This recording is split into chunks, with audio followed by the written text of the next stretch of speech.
अस्सलामुअलैकुम। इस वीडियो में हम सूरतुल हुजुरात की आयत नंबर 1 के लफ्ज़ नंबर 1 को समझेंगे। या अय्युहा, इस कलमे को अगर तोड़ा जाए तो यह या और अय्युहा पर मुश्तमिल है। ये दोनों हरूफ़े निदा हैं, जैसे उर्दू में ए, अरे वगैरह इस्तेमाल करते हैं।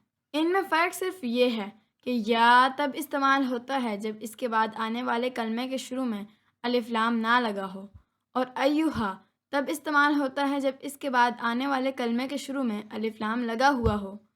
चूँकि इस आयत में अगला आने वाला कलमा अल्लज़ीना है, जिसके शुरू में अलिफ लाम लगा हुआ है, इस वजह से हम अय्युहा इस्तेमाल करेंगे।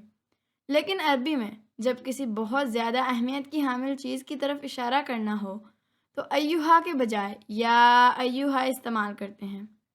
यही वजह है कि ये दोनों साथ साथ आए हैं।